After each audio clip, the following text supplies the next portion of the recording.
the recording.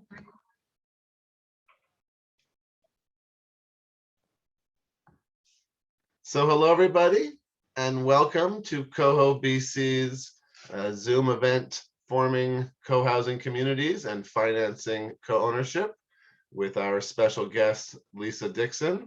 We're delighted to have her here, and we're delighted to have a very big turnout for this event. More than 20 people so far on Zoom, and more coming every moment. And this video will be available after the fact for people who want to view it. So thank you all for joining us. Before we get started, of course, this is the moment my computer decides to freeze.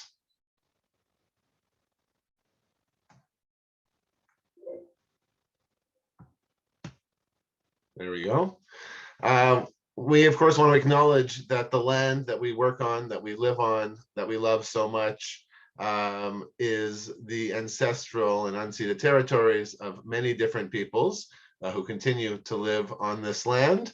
And it's with deep gratitude and appreciation that we live here and that we work here. What is Coho BC? What is the group that has brought us here together? Coho BC is a group that works to promote co-ownership as a viable housing option. We provide resources and professional support to those going through the co-ownership process. We assist in the creation of co-ownership groups and dating pools to help create those groups. And we facilitate the resale of property and shared ownership to future potential buyers. But the work that we do is very close and interconnected with the work of many co-housing advocates, and so we're delighted to feature the overlap here today. Who is Coho BC? Coho BC is a collection of professionals who've come together who see this as a viable and important housing form. Realtors like myself, lawyers, builders, financial advisors, excuse the typo, architects, mediators, and much more, all with expertise and a passion on co-ownership. So if you're looking to do co-ownership, a version of co-housing or anything like that, work with the experts. Don't reinvent the wheel on your own. Who am I? Who's hosting you today? My name is Noam Dolgan. I'm a realtor here in Metro Vancouver, specializing in co-ownership and green living, first-time buyers, families, downsizers, basically real homes for real people, and thinking outside the traditional real estate box. Before going into real estate, my background was in environmental education, institutional greening, community engagement and development. So looking at how housing can be a triple bottom line sustainable choice, socially, environmentally, and economically, has been how I approach this from day one, and why I find myself looking at things like co-housing and co-ownership. Co-ownership itself is nothing new.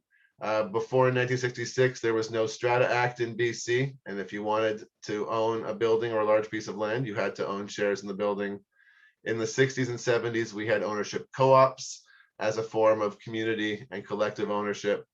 In the 90s into the present, we've had co-housing communities, and we'll talk more about them. And then there's other historic examples: families, investors, vacation properties. And of course, all condos, duplexes, townhomes are co-owned to some degree. And that's why, if you do it well, if you do it smartly, if you do it with community in mind, if you do it with co-housing type intentions, you can really create a wonderful product, both stratified, or you can work collectively to work with traditional and unstratified products to create your own alternative collectives through co-ownership. There are many advantages to co-ownership. The big ones being community, mutual support systems, get more for your money, save space and yard, live in otherwise unavailable locations in your neighborhoods, and know your neighbors before you buy. Most of these advantages are also ones of co-housing, and ones we'll talk more about. We see young families, intergenerational families, first-time buyers, downsizers, investors, a lot of different groups looking at co-ownership and looking at collectivity in their housing as an important form. And what does this look like? We'll hear from Lysa a little bit about co-housing itself can take many forms. Co-ownership can take many forms as well. Communal living, where people share a home, a condo, or a townhouse, or collective ownership with private suites, but potentially shared yards, shared amenities, etc. There's much more about this in our intro to co-ownership presentation that we'll hear about in future. We'd love to have you back for that. How much to share in general is always up to you when you're developing something like that. Do you just share land and ownership, or do you share kitchens, bathrooms? Do you share yards and garbage? You know, what level of collectivity, what level of activity do you want? That's really up for you and your partners to find. So we've gone through most of the advantages of co-ownership. I won't go into the full list, but there's certainly many more. There are challenges to it, and this is one thing that we'll ask Lysa to talk about on this call. One of them is financing and mortgage, and then exit strategy, which is why we have a team like Coho BC, which can guide you through the process. The lawyers who know how to do a proper exit strategy and legal agreements, the financing experts like Lysa, who can help you get the right mortgage product or the right structure, and of course, realtors who are patient and know what homes work for you. But we're here mostly not just talk about co-ownership, but talk about co-housing.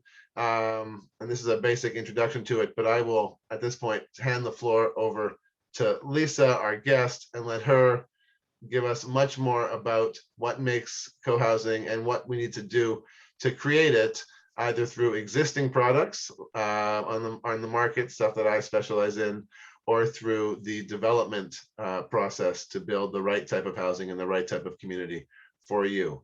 So I will welcome Lysa. Thank you so much for being here and offering your time today. It's delightful to have your expertise on the Coho team, and of course here for all the folks. Thank you. Hi, everybody. As Noam said, I'm a licensed mortgage broker. I live in co-housing. We moved in March to our co-housing community, and I'm kind of talking about two different things tonight that are not necessarily related. So I'm going to start out talking about what co-housing is and how it's different than co-ownership. And then on the back end, I'm going to talk about co-ownership and the financing challenges specific to co-ownership and how to navigate some of that. Feel free to pop in with questions at any point. That works best with me. And I'm going to just share my screen here. Can everybody? I'm sharing my screen. It's working. Okay. So co-housing. And I apologize, Lysa, for one second. I didn't give a proper introduction to who you are, as I had that on the screen, but ran right through it. Oh, so Lysa is here with multiple hats, which is fantastic. She is both a mortgage broker and an expert in financing. She is also a consultant in co-housing. She's also a founder and a member and an occupant of a co-housing community. And she has background in a variety of relevant topics, including conflict resolution and just in community building. So her presentation, we're really delighted that she can help address a number of the fronts, and definitely encourage people to follow up with her after on any of these things, whether it be traditional financing, community development, co-housing, etc. So thank you, Lysa. There's your proper introduction. Thanks. And I'm going to apologize in advance. This presentation is actually part of a bigger workshop that we do that goes on all day. So I really tried to sort of stream it down to, and I'm going to go through it really quickly. But as I said, feel free to jump in with questions as we go along, and I'll also give some time at the end for questions. So first of all, what is co-housing? Again, Cole's Notes version. Future residents are involved in the design and development of the community. It's architecturally designed to encourage interaction. So the picture on the screen right now is Quayside Village in North Vancouver. And you can see the way the building is, that there's no interior hallways. Everybody's front door comes through those, through the walkways that you see there. There's extensive indoor and outdoor shared common spaces. Group decisions are made by consensus, and community members share common meals together. Co-housing started in Denmark in the 70s. It was introduced to North America by two architects in the late 80s. And the first community in Canada was in 1996. And I think I saw Alan pop in here, who is a member of that community, Windsong out in Langley. There's urban and rural versions. This is a picture of Little Mountain Co-housing. Again, this is an older presentation. I should probably update this with a picture of the actual built building. But you can see it's quite a densely packed building. And then this is Roberts Creek, which is a more rural co-housing development. Co-housing can be multi-generational or seniors. So just some pictures of different groups. And it's designed to support community. So this picture just shows the different sort of layouts and formats that are used to encourage people. The cars are typically left at the perimeter, and people are encouraged to walk through, and it creates opportunities for social interaction. Getting co-housing built. This is, I put this slide in here. It's, we call the burning soul is typically the one or two people who really grab a hold of a project and run with it. So how does co-housing work? Living, buying, and selling. Co-housing is a system of governance, so a system for making decisions. But co-housing groups still need a clear legal and financial structure, which develops over time. So you've got your governance and structure during development, and then your governance and structure when you're living in community. Co-housing is not a legal title, okay? Co-housing can be a co-op or it can be a condo strata title. Right now in Canada, most co-housing communities have adopted a condo or strata structure. There is one in Calgary that's a co-op structure, and I think there's a couple that are forming that are considering co-op structure. Buying a strata co-housing unit, it's the same as buying a market strata. You need 5% down, but you can go as high as 100%. You need to look at the strata documents. The unit is registered on title to you, just like any strata, and you own a share in the common spaces and walls, just like any strata. It's different than buying a market strata because lenders don't always understand that it's not a co-op. The community often manages the purchase process similar to a private sale, and communities have varying levels of required participation in their community. So again, co-housing is not a legal or ownership structure such as a strata, a condominium, or a co-op. Co-housing is a form of governance that adopts a legal and ownership or rental structure. How much does it cost? That all depends. How much parking you want, what kind of finishes you want, do you need rezoning, what quality of build do you want? All of those things, decisions that the group will make along the way are going to dictate what it costs. This is a typical breakdown of a development. So 35% of your cost is land, 4% to development costs, construction hard costs are about 41%, soft costs about 6%, overhead 5%, and financing is about 9%. And again, this is just a generally speaking. And again, the cost depends. It depends on your group's choices, where you buy land, the complexity of the approval process, and whether you act as your own developer. Early stages of group formation, there's very little money involved, and the focus is on group formation. Typically, there's membership levels in co-housing, so associate members and equity members. Associate members, low financial commitment. They're invited to meetings and social events, invited to give input, but can't block decisions, and need access to the group info to decide whether they want to proceed with the equity membership. So it's an opportunity for people to test the waters and find out if this is the right group or the right project for them. Equity members need to come in with significant financial commitment, okay?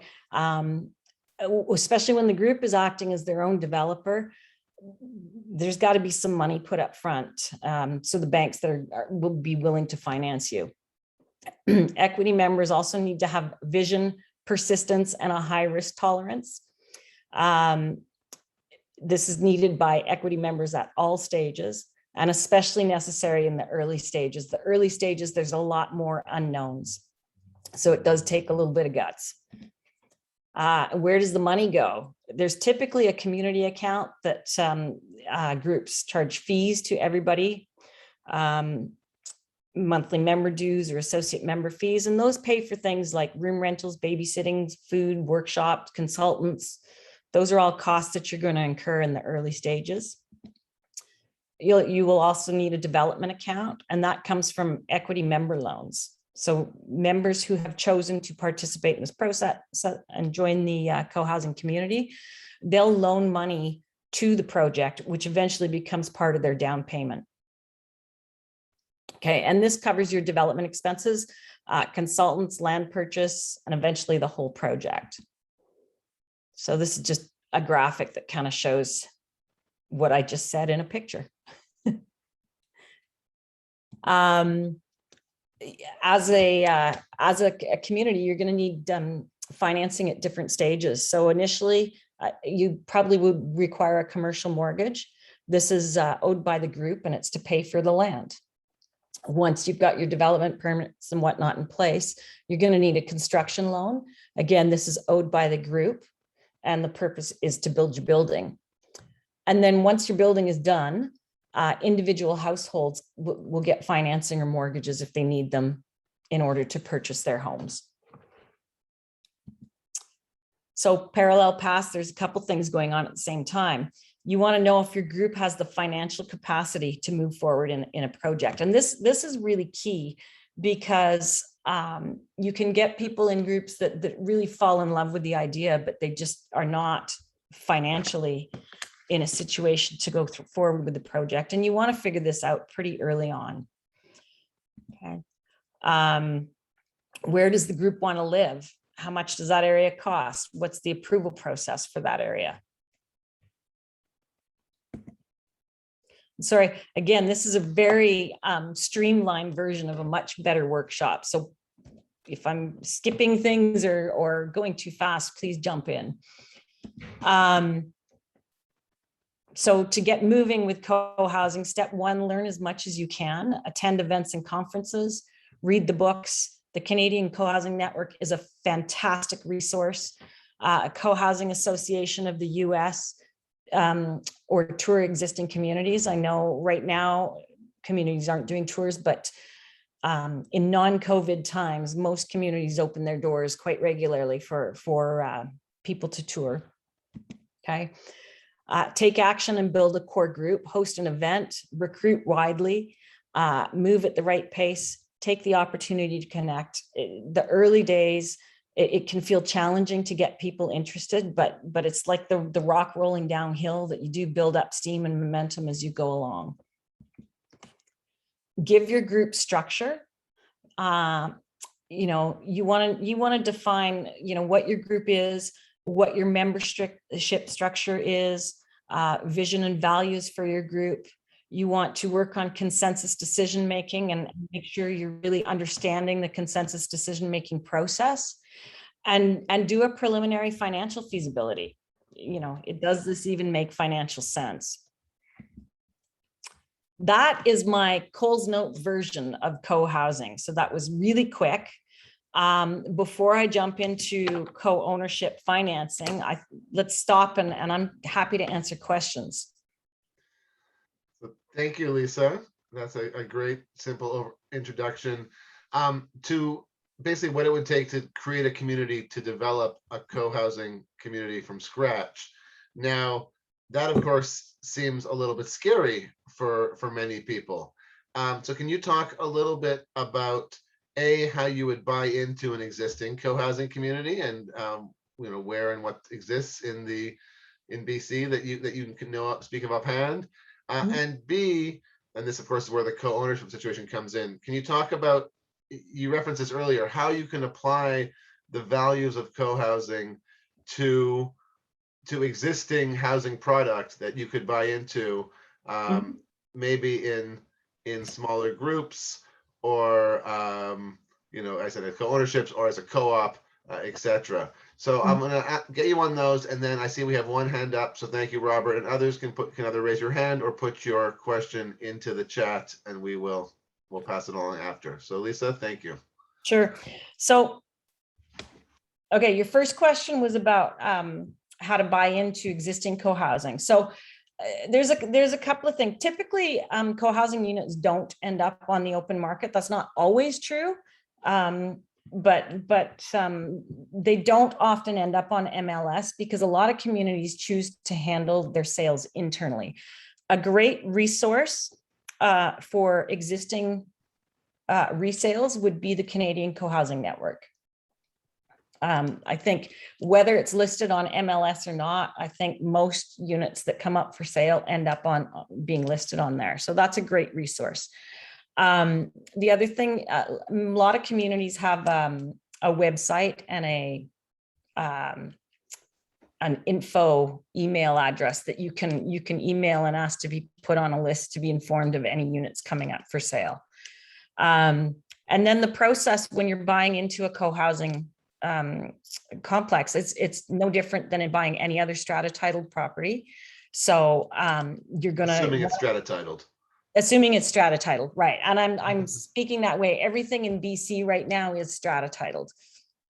So you would need, as I said earlier, between 5 and 100% down.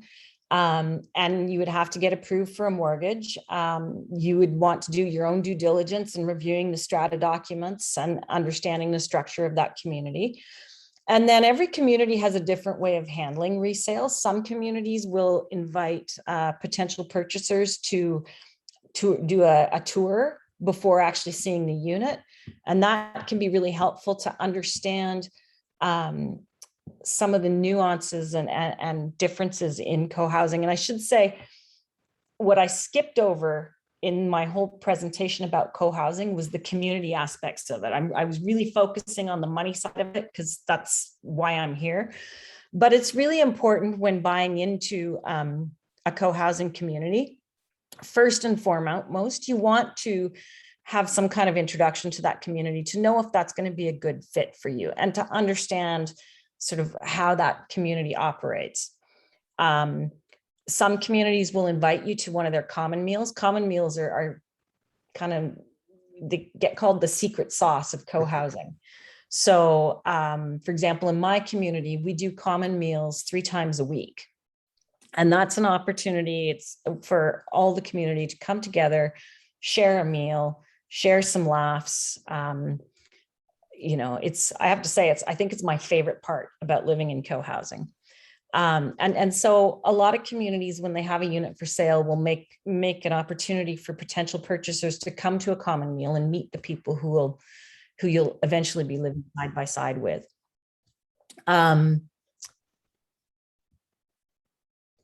Yeah, I think that's, does that answer your question, Noam, about how to buy into existing? Yeah, I think it's good. And I'll just address something that came up in the chat, which is we keep referencing strata titled.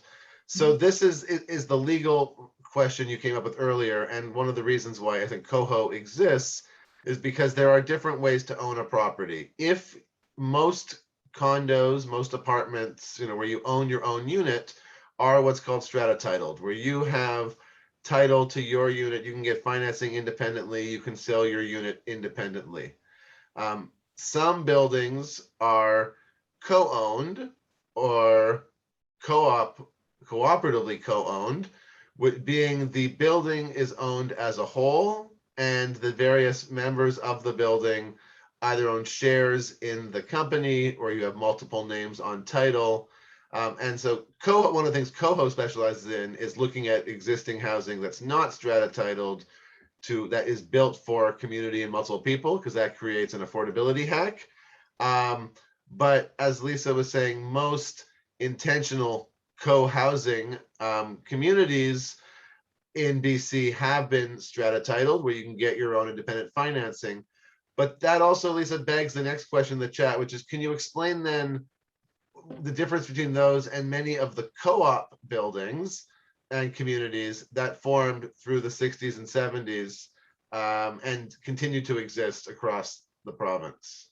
Yeah, so the difference between co-housing and co-op communities, is that what you're asking? Okay. Yes. Um, the big difference is the legal ownership structure that, you know, as I said, every co-housing community in BC at this point is strata titled. So the big, from a legal standpoint, that's the big difference. Like I said, co-housing is not a legal structure. But there are some other differences. For example, Little Mountain Co-housing, we as a group came together and created our own development corporation and built this building, and we were involved right from the get-go. And there's also more intentionality to coexisting together. Like I said, common meals are a real big part of what we do. We have organized after school care, I guess, for the kids in the community. So, and that was just part of our understanding moving in here. So for example, we've got some seniors who really appreciate the spending time with younger kids. And we've got parents who work full-time jobs. And what do you do with the kids from 3 o'clock to 5 o'clock? So we have a group of seniors who stepped forward and offered to go pick the kids up after school every day and hang out with them. And so there's a rotation. We were laughing because we're new in this community. We have a bunch of kids that started at school across the street a couple of weeks ago. And all the other kids were showing up with a list of 1 or 2 people who might, you know, who are allowed to pick these kids up after school. Our kids had a list of 15 people. And to the point where they had to go to the principal and get all this sorted out with them, that there's these 15 people who could show up and pick up these kids, you know. So there's a little more intentionality around sharing your, you know, our lives together. Does that answer the question? I think that's a good start. And again, all this is a gradient, right? This is why this co-ownership organization is doing a co-housing event, because I mean, in a lot of ways we were founded because there were so many people who were trying to do these co-ownership projects, these co-housing projects, this more of an ideal, easier structure of doing it, and then we're getting lost in the process. The products weren't the right timeline, the right cost, the right layout, the right community, and it was clear that there could be other, be it co-op, be it co-ownership, there could be many other forms of creating housing, creating community, creating affordability. So all these things definitely overlap. We have Robert who's been waiting very patiently. So I'm going to ask him to unmute himself and ask his question. Thank you, Robert. Yeah. Hey guys. I have a 2-part question. First, just want to ask, how many co-housing communities are there in Canada? There are. Or about. Yeah, I think, well, 3 years ago, there was 13. I think there's 14, 15, I think probably about 18, maybe 17, maybe. There are, let me think. 1, 2, there are 4 that have completed this year. All of them in BC. Okay. Yeah, and there's probably another dozen in development at varying stages. Gotcha. Yeah, I was just curious. I'm calling in from the U.S. and last time I looked it up, I think there was like around 150 in all of the U.S. Yeah. So I was just kind of curious how it's, you know, just in different countries, how it's spreading. Yeah. And then, so the second part of my question was just, like when you're trying to work with finances and trying to get loans from the bank, are you the fact that you have members that are interested in buying the houses that are going to be built ahead of time from the beginning, is that like a factor that works in your benefit? Because I imagine a lot of small housing development projects that are not co-housing, you know, that one of the risks is probably like, okay, once we build it, then we have to sell it to someone. We have to spend money and market and find buyers. Mhm. But having those buyers ahead of time in the beginning process, is that like a favorable factor, or does it not really It play? is, and Does it not really give you it's an upper hand? it is, and it's back to sort of what I talked about with equity memberships.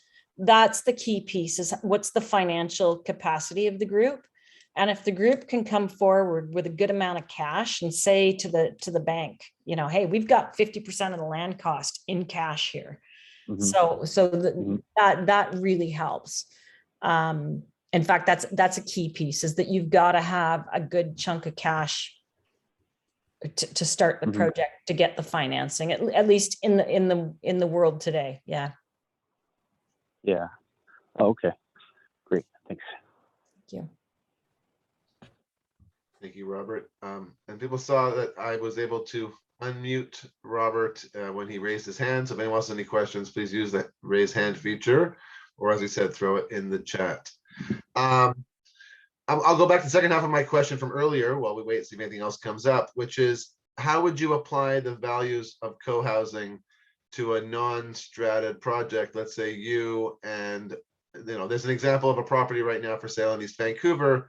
It's six townhouses on one lot.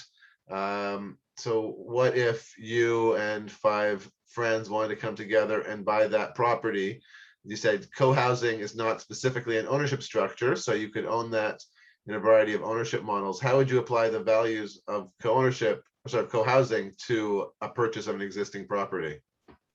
I think, I mean, that depends on, you know, what the people buying it are interested in doing. You know, for example, I've dealt with situations where I've got parents and their adult children buying a home together with the intention that, you know, like a Vancouver Special is a perfect example of when this works. And where you have a family buying together with the understanding that mom and dad have their separate living space to the kids in their separate space, but that they can share some interaction and share some, you know, time together. I've seen other situations where people pool their resources to buy a home similar to that, and purely for the purposes of, hey, this is cost effective and it's great and our kids can play together in the backyard, but that's kind of the extent of how we're sharing things. So it is up to the group on how they want to do that.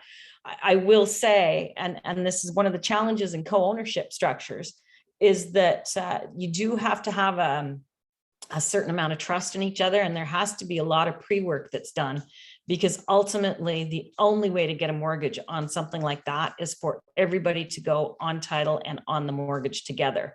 So if you've got 2 couples buying a home together, you know, sharing separate space in that, or keeping separate space in that home, they are still in each other's pockets financially, and they're responsible for each other's liabilities and each other's assets. Yeah, there's a very interesting rental co-op in East Vancouver, for example, that, and I can't remember offhand the name of the co-op, that operates out of 5 or 6 different single family homes around East Vancouver, and then has a series of collective stuff within their homes and between their homes. We have a co-housing group looking to come together to do something similar from an ownership structure. Could you see the potential of a group of, you know, 5 to 10 couples or families buying 2 or 3 homes near each other and trying to build some sort of intentional community through multiple existing properties? Yeah, I mean, there's no reason it wouldn't work. I think the big thing is you would have to sort of really be clear about what your intentions are right from the get-go, and what that legal structure is going to look like. Are you collectively, all 10 families, owning these 3 homes together, or are you dividing them up between the 10 families? You know. So encourage more questions again from the audience on co-housing generally, and on the process of creating it. But you did open the door to the other half of the title, which was financing co-ownership. So I know it's not, unfortunately, it's not hugely complicated, or it is hugely complicated, whichever one you can tell us. Yeah. So I will, can you talk a little bit about if you and some friends wanted to buy a house together, Yeah, what would it absolutely. take? Yeah, so it really depends on the scenario. I have to say most lenders are really uncomfortable with anything more than 4 people on the mortgage or 4 people on title. Having said that, there are lenders that will push it beyond that, and I have seen 6 in one case. Anything beyond that gets really difficult. And the challenge with that type of financing is, as I said earlier, you're kind of pooling everybody's income into one pile and you're pooling everybody's debt into another pile, and the collective income has to cover the collective debt. And so, if you're if you've got somebody who's got a really poor credit risk, you're taking that risk on altogether. If somebody decides not to pay their share of the mortgage that month, well, you've got to cover it because you're on the line for it. So there's risk in there. That's, yeah, I guess the complicated, not complicated part is it's not complicated if you all get together and can agree on it, and you're comfortable with the people you're buying with. It's not complicated. The complicated part is that you cannot separate out your individual interests in the property. Thank you.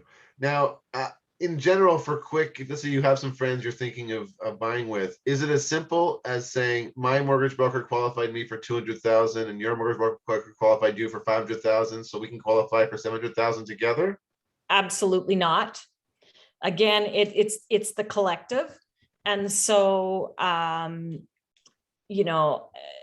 might get qualified for a larger amount because I have an outstanding credit rating.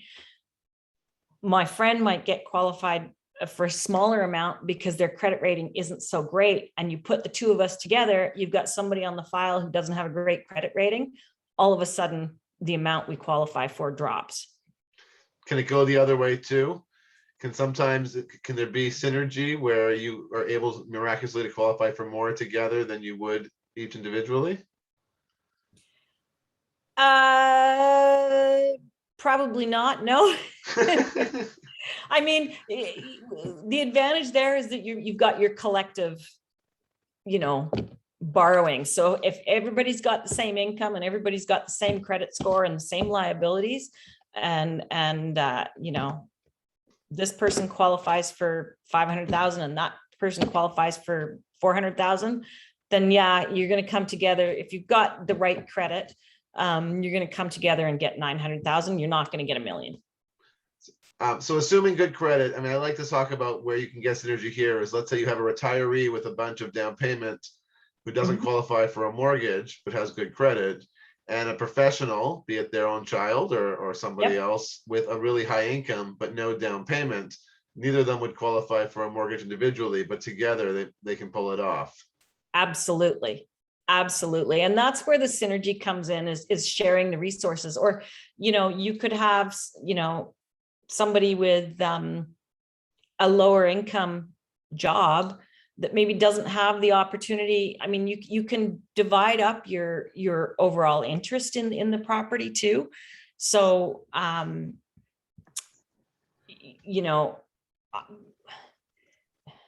we could buy a property where I take 10% of it and you take 90% of it. And my share of the mortgage is only 10%. Now, collectively, we still have to qualify for the whole thing, but it gives opportunity for people to get in at different levels. Okay, great. Any other questions? Robert, had you intentionally raised your hand again, or we've forgotten to lower it last time? If you do want to speak, raise it again. Just before we go to Robert, somebody has put a question in the chat that I just noticed that actually speaks to what I was talking about, and I want to continue that thread. So the question is, for a small group of people that share a mortgage, how would you account for one person that pays their share more quickly in terms of amortized interest?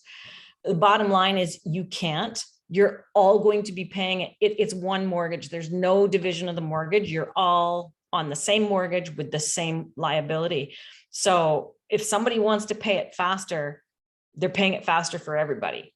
If somebody skips a payment, everybody else has to step up and make up that payment. So there's no separation of the mortgage. Now, some people ask a lot about a product that Van City used to offer called a mixer mortgage, where it was an accounting trick where in theory they could do that. They could account the different parts in terms of your stuff. Is that, but I hear that's no longer being offered and it was never really an effective product to begin with. It didn't ever actually exist. The product was still one mortgage.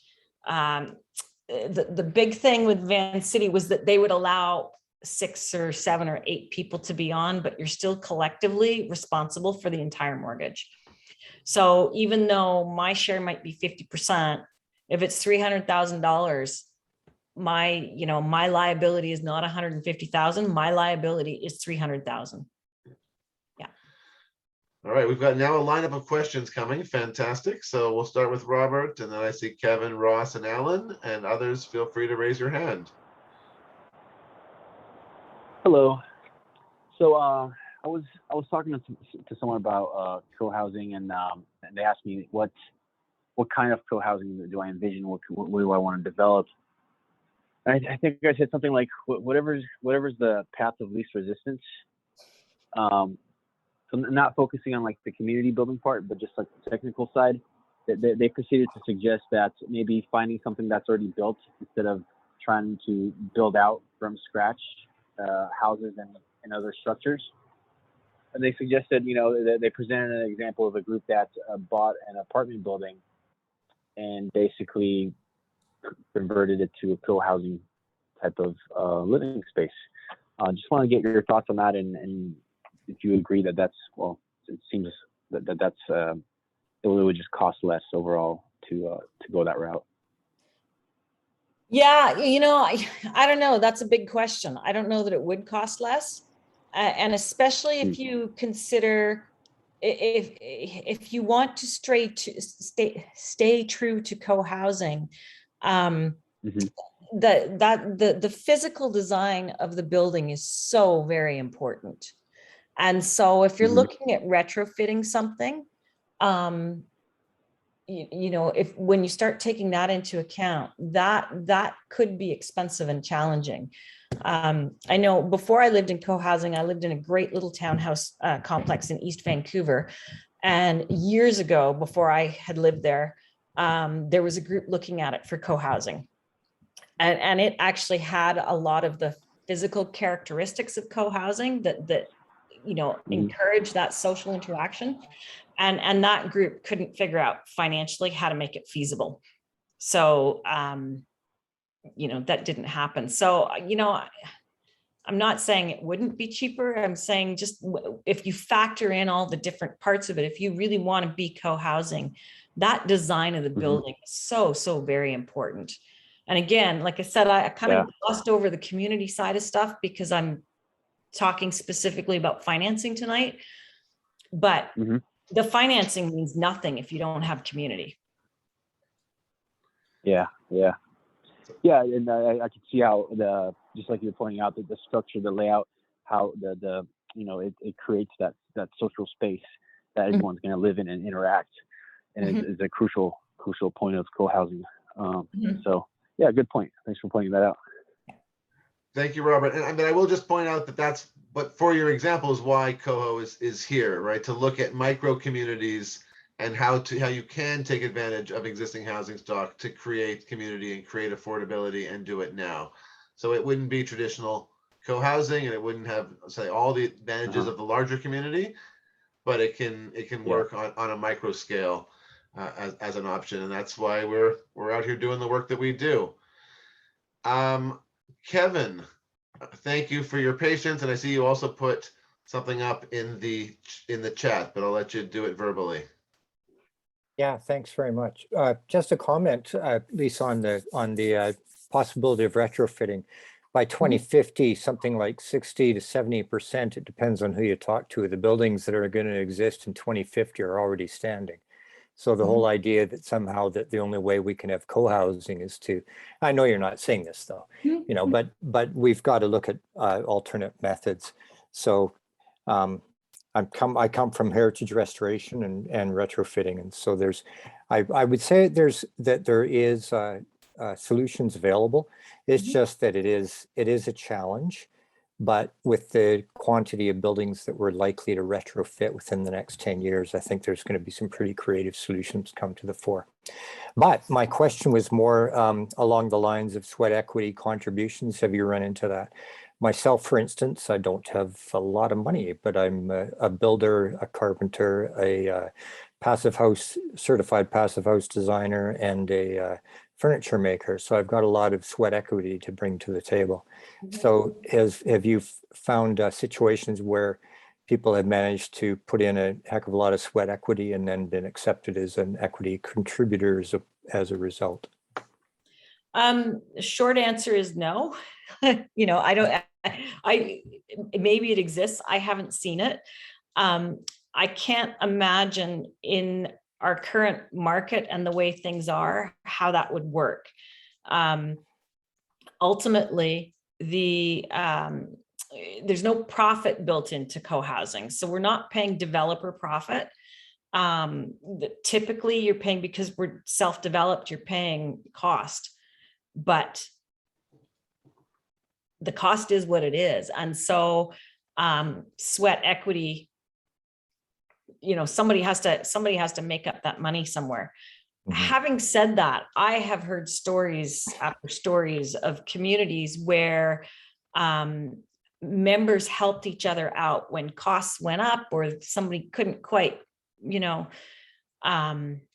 couldn't quite make the final numbers, and somebody else in the community stepped up and helped them out. And that again goes back to I was only going to talk about the financing side, but it all goes back to the community piece, that it really does go back to how that community has, you know, pulled together and works with each other and really is there to look after each other. Yeah, there's a couple of interesting projects in New Zealand where sweat equity played a pretty large piece. And I think that there's a huge difference, unless you happen to have an architect as part of the crew that's saying, well, how about my 6% turns into my equity portion, if you get my drift. But certainly Little Mountain Co-housing, with that building that you had, that's likely an architect involved, you know, lots of professional engineers, etc., as opposed to the more rural example where they're single family homes. And, you know, there's a lot of capacity for the kind of, you know, mixed skills that somebody like myself has. So. Absolutely. You'll be happy to know that Little Mountain is passive house as well. But yeah, I mean, I'm not saying it couldn't happen. And, you know, a group may come together and decide that that's, you know, part of their budget line item is allowing for some sweat equity. Yeah. Thanks very much. Yep. Thank you. All right, Ross, thank you for a question. Yes, Lysa, I was wondering if you're familiar with the term tenants in common. Yep. And I have a friend who was in a co-housing / tenants in common situation in London for years, and he just said, make sure that when you bring somebody new into the group, that they have some counseling experience. And so I'll leave that question to you. Yeah, and that sounds more like a co-ownership situation, not a co-housing situation. And yeah, I think Noam can probably speak to that better than I can, but I know Noam has a circle of people around him who advise legal agreements and other.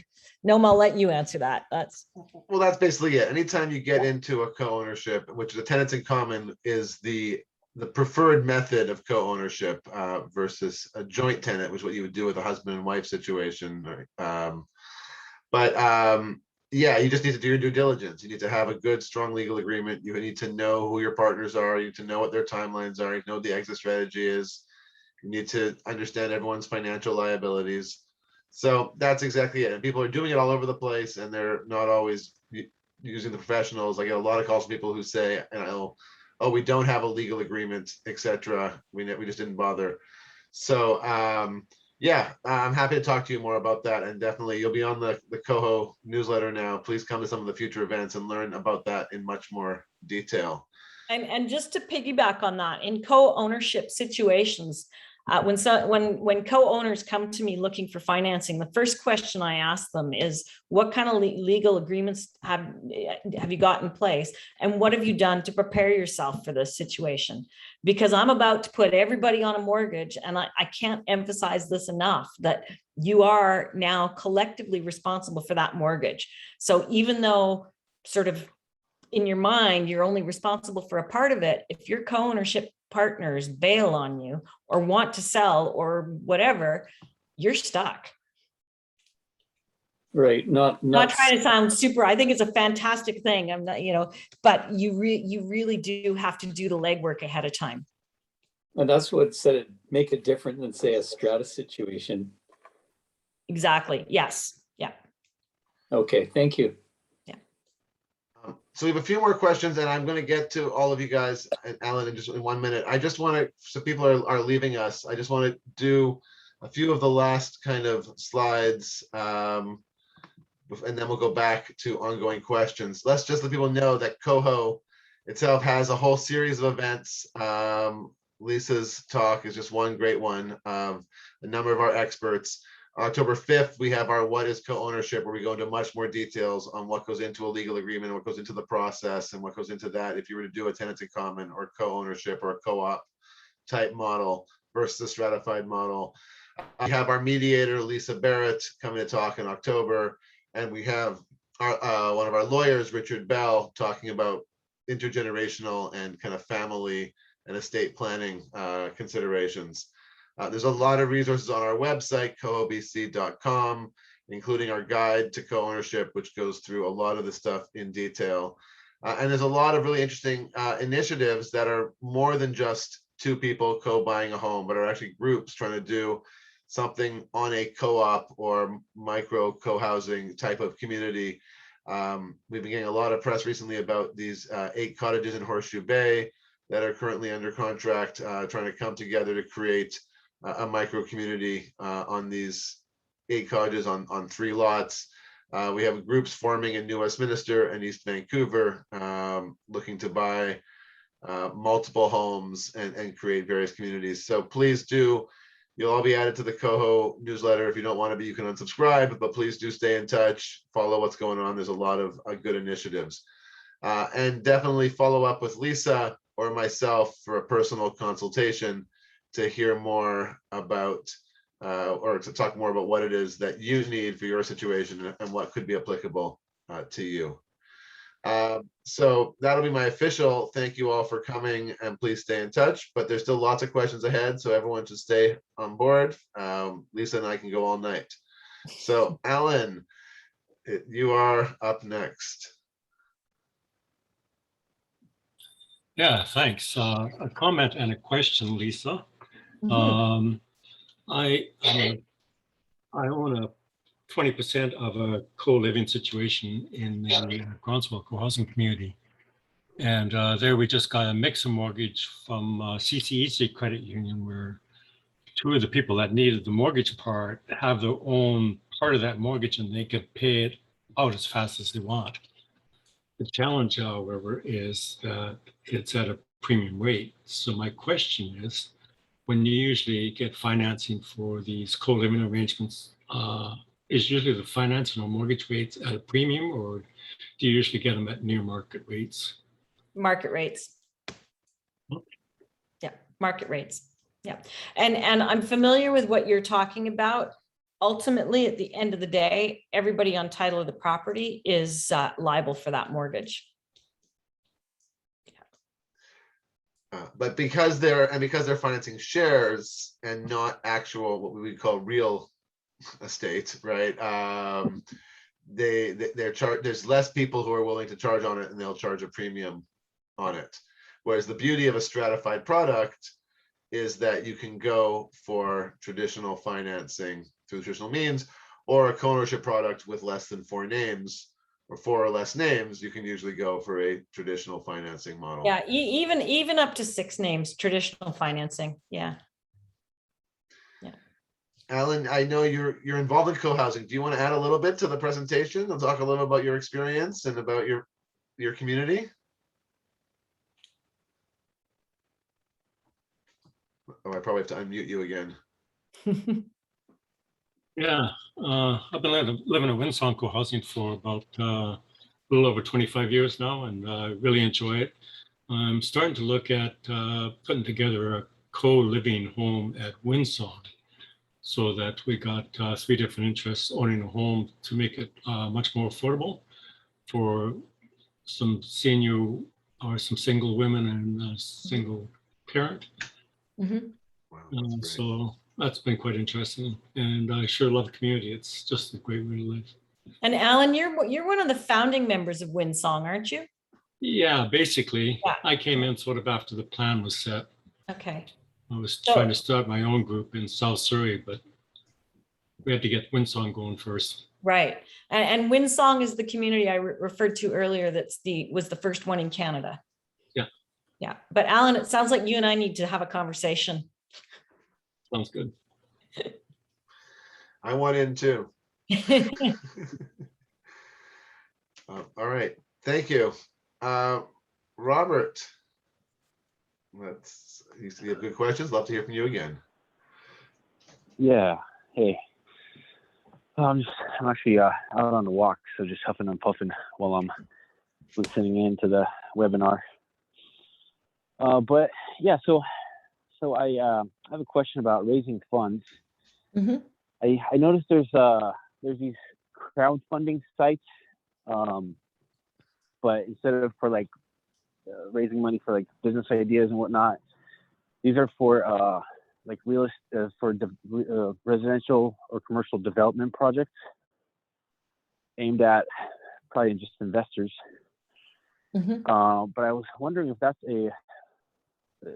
if that would play a fit in a group of people trying to raise money for co-housing, if that's viable, if that's even an option. I don't know how they work exactly, but I just came across them the other day, and I was wondering if that's a way to raise money through that source for the project. Yeah, I mean,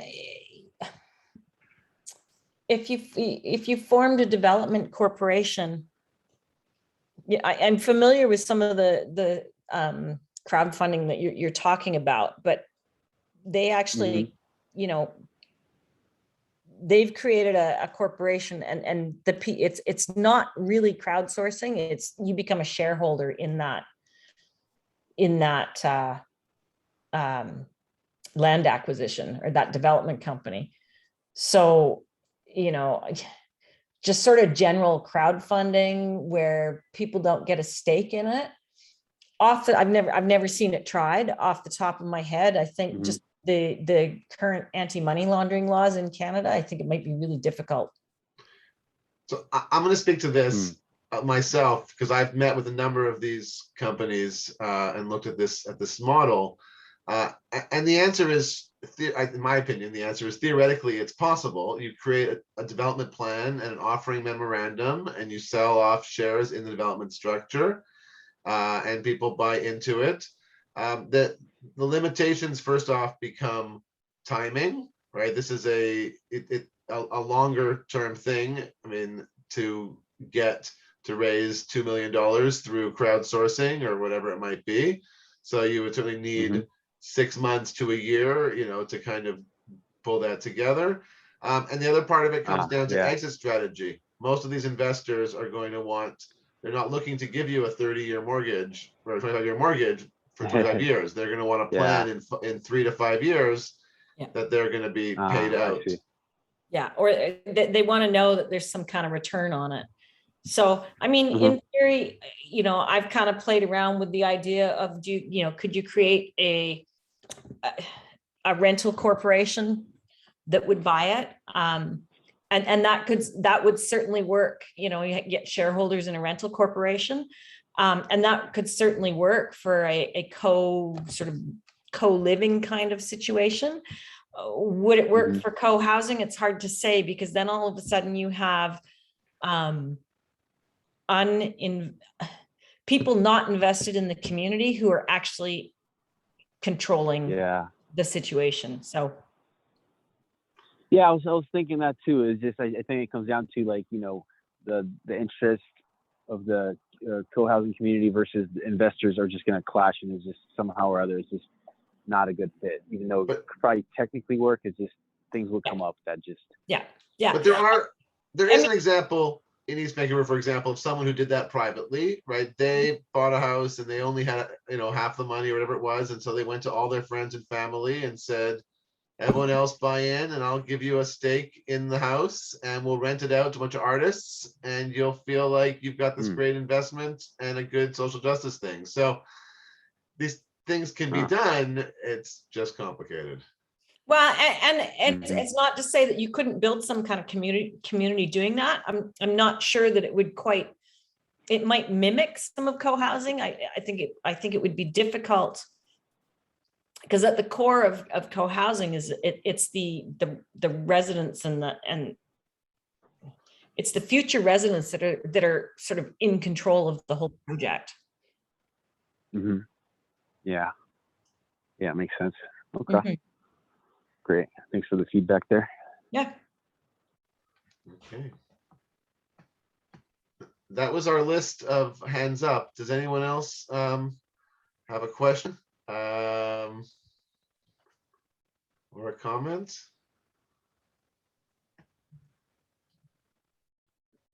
Then Lysa, I'm going to say, quick and tidy, which is as it should be for a presentation like this, 1 hour, which is perfect. Thank you so much for sharing your expertise tonight. Thank you to the 30+ people who joined us on Zoom tonight, who are really, for your interest in this topic and for coming here.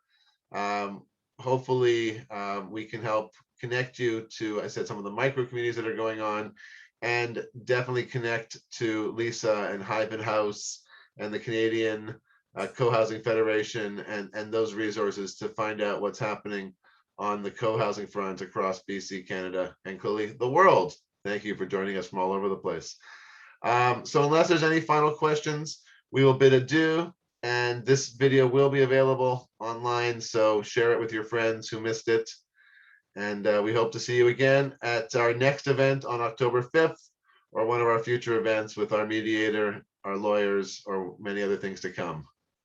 Thank you again, Lysa, and thank you, everybody. Thanks, guys.